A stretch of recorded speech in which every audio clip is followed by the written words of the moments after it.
This is the inside of a Sony TCK 611S cassette deck, and currently we're looking at the cassette mechanism itself.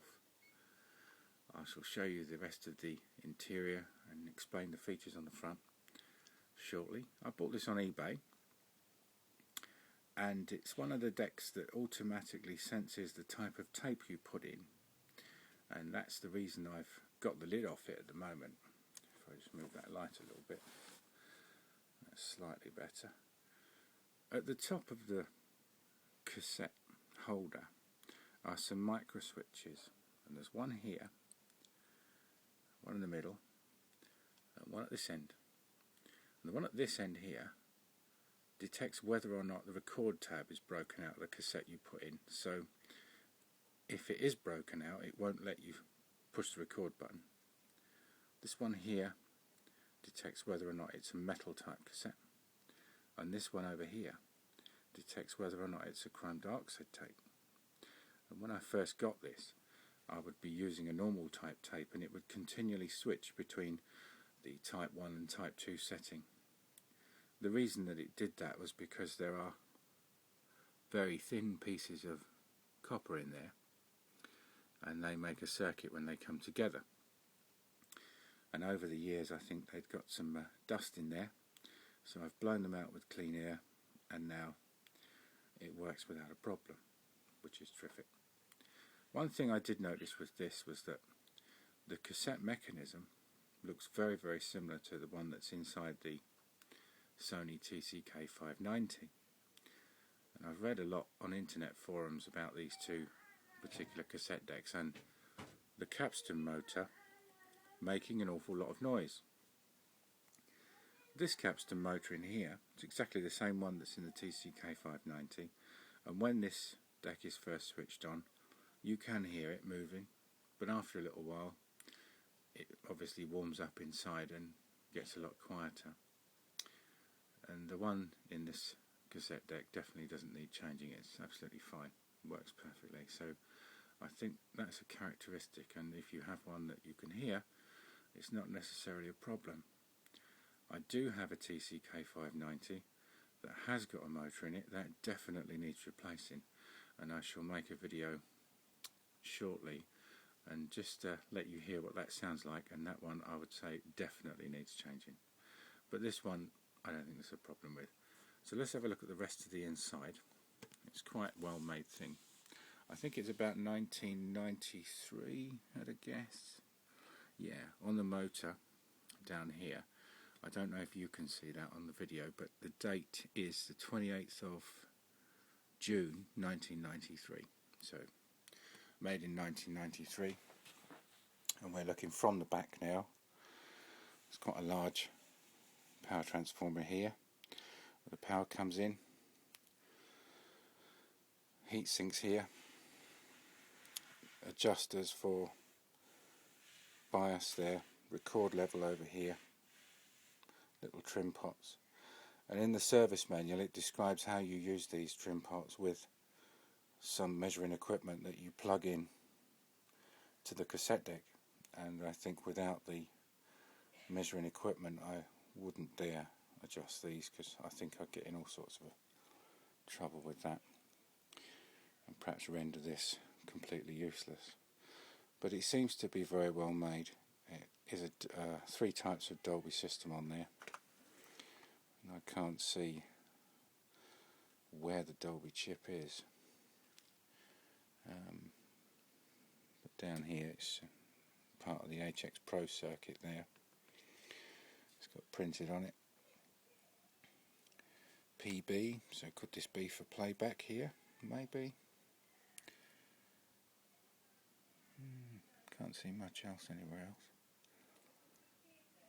Not sure. But anyway, it's always interesting to see what's inside these things. So if I turn this around, we can see the front of it, and I'll plug it in and I'll explain its features. Here we are. Let's move this light a bit. There you are. Plug him in. Right, not going to stick my hands in the back of it again now.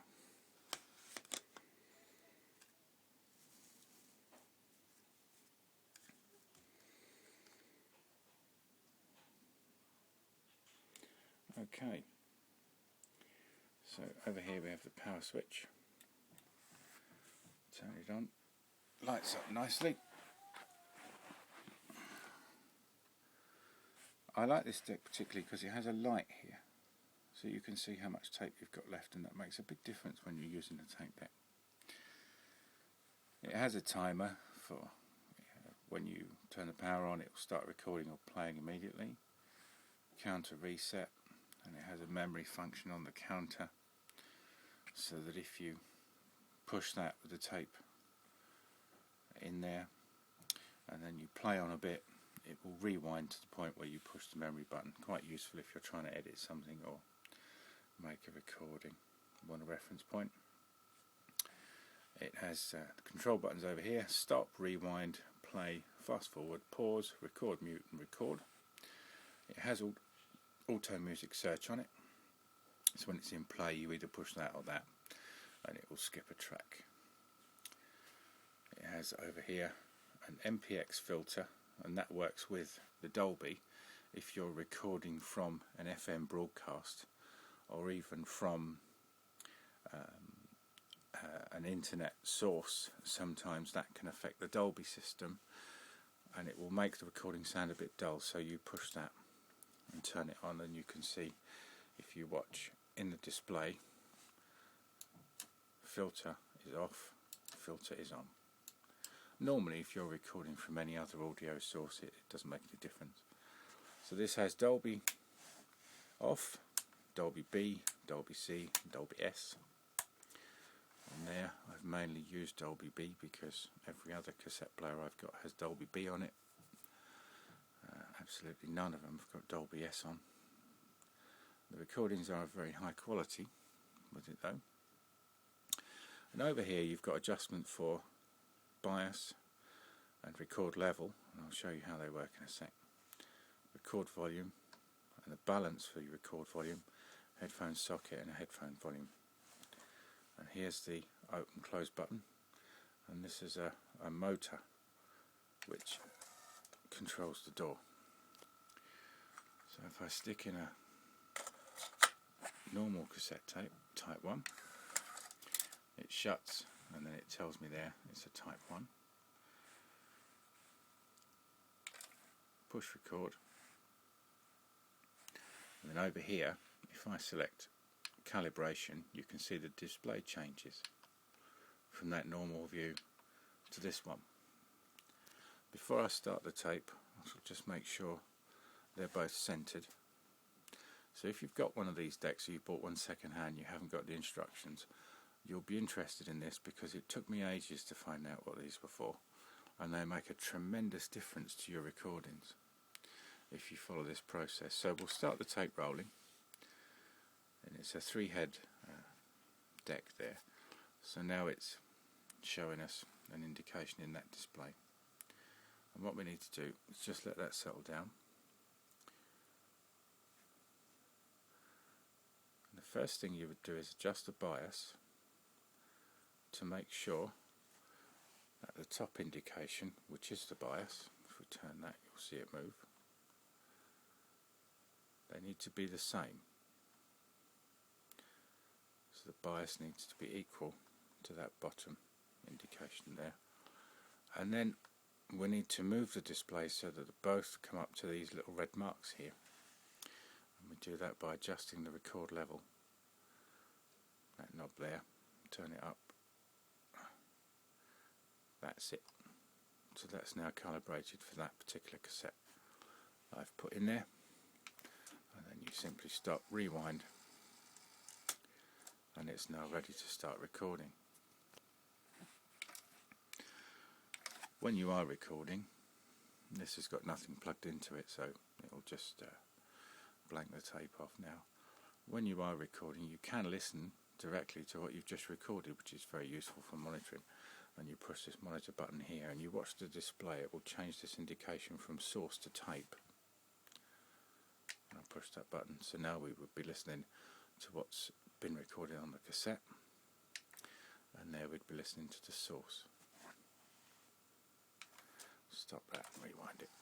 I find that quite useful as well, because when you are preparing to make a recording and you want to set your record levels and make all the adjustments over here, if you have that set to source, there's no need to put the cassette into record pause or anything like that. It will just show you the signal strength on the meters of the source coming in. So that's great. So if we eject that, that's a type 1 cassette. We'll put a type 2 in, and that will auto sense that that's a type 2, and on the display it's indicating here that that is a type 2 cassette as opposed to the type 1 that we've just taken out.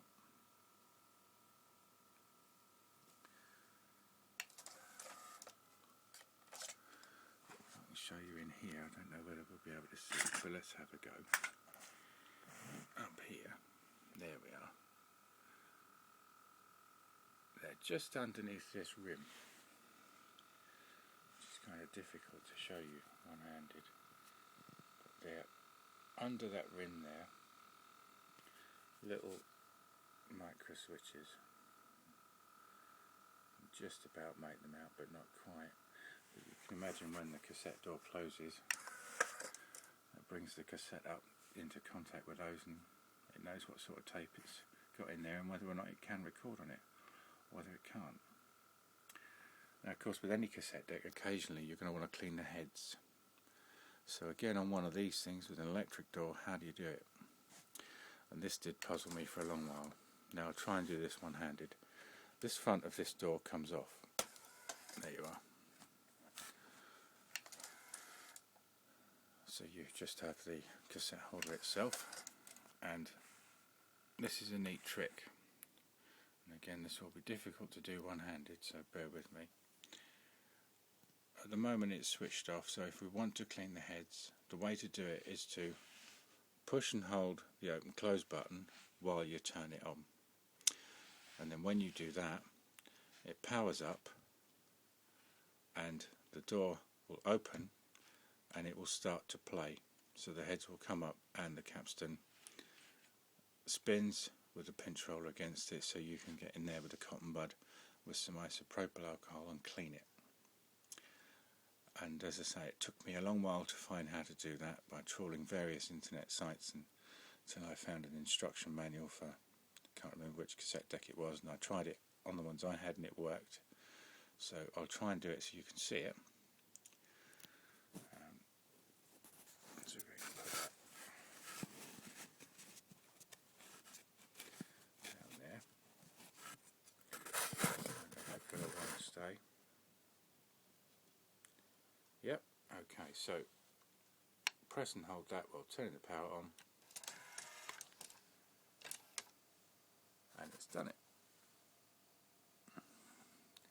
It's now spinning.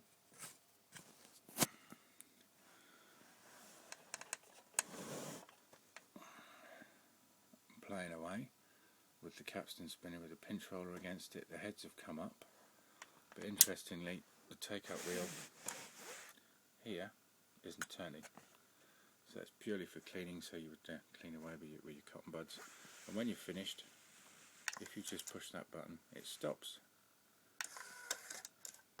and then push it again to close the door.